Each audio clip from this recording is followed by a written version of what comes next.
In this exercise, we work on accuracy and train how to engineer a specific type of ride to a jump.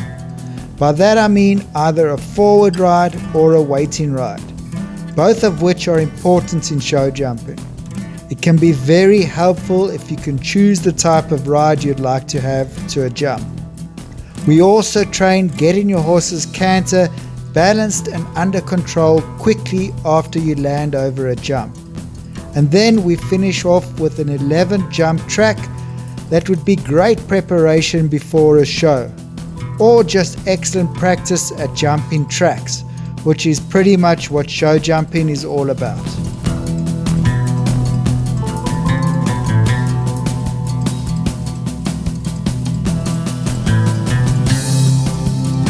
So as you know, there are only 6 jumps to set up, so it's really not difficult to set up at all.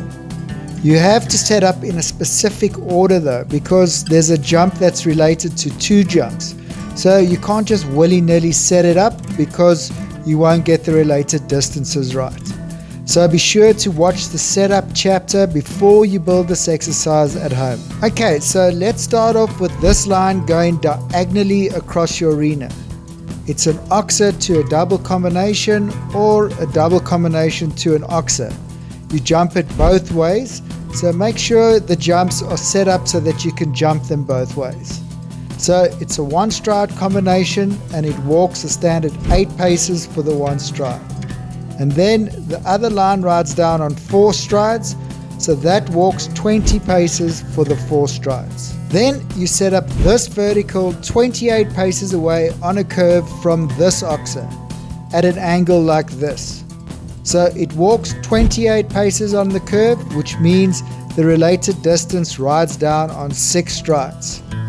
Then 24 paces away from the vertical, you build this oxer, and this line rides down on 5 strides for the 24 paces. Then you set up the last vertical right over here. Try get it as close to the middle of the long side of the arena as possible. And finally, you set up these 2 cavalettes on a curve, either side of the vertical. They're related to the vertical and they ride down on 7 strides, so they walk 31 paces for the 7 strides. And that's it, baby, you're all set up and ready to go.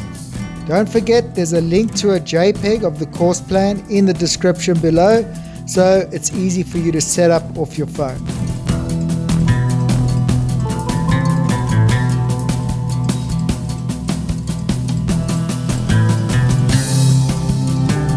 Okay, so we're just doing a cavalletti on a circle today.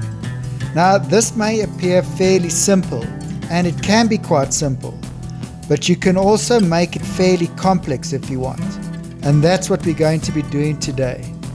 Now most people are prone to finding one particular type of ride to a jump, either forward or waiting. Now you need to be comfortable with both, like a tennis player using a forehand and a backhand. So in this exercise, the aim is to alternate between the forward ride and the waiting ride. So in other words, you engineer a forward ride once, and then you engineer a waiting ride the next time. Then you alternate between the 2. Don't worry too much about the mistakes, you're bound to make a few. But with regular practice, you'll find you become more competent at being able to find the type of ride you're looking for, and this will carry through to your jumping. The development of this skill will serve you very well as a show jumper.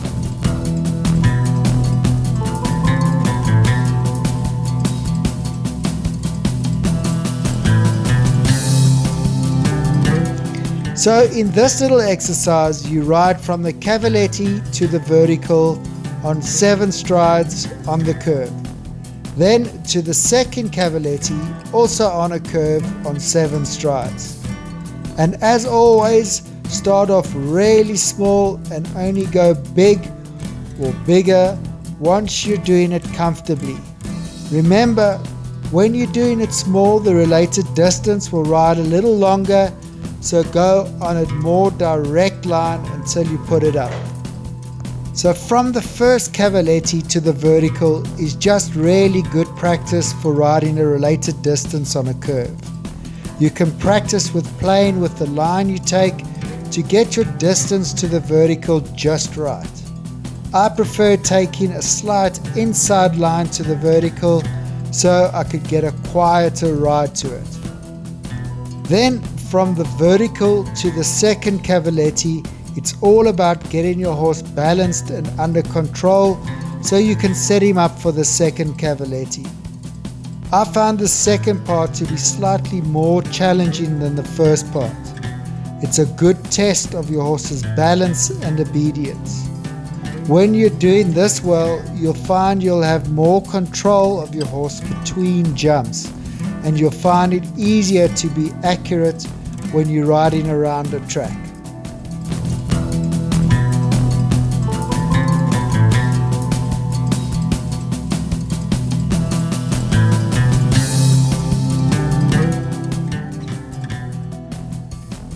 And now you can ride the whole track.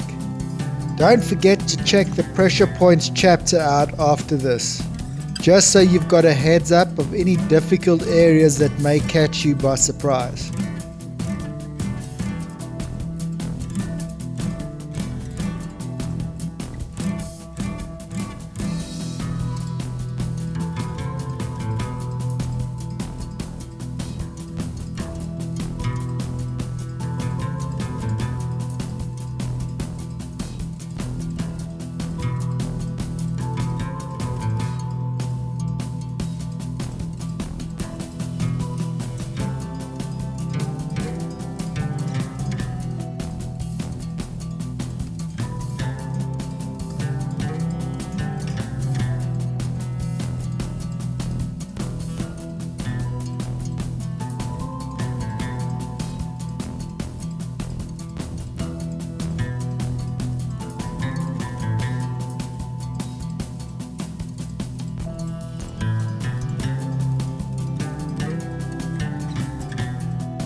So you ride this line going both ways, but it rides differently each way.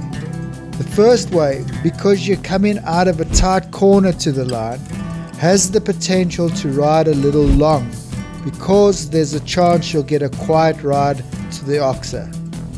The second way, because you're coming out of a double combination into the line, there's a really good chance it'll ride short. Coming out of a combination into a related distance nearly always rides short. That's something to always remember. And then there's this little related distance. Make sure you're really sharp about getting onto the line. It's easy to miss it and go a little wide, especially since you've already jumped this jump and gone straight up the related distance. Your horse may think he's doing the same and want to go straight. So think and look left over the vertical and make sure your horse knows where he's going. Awesome, you made it to the end.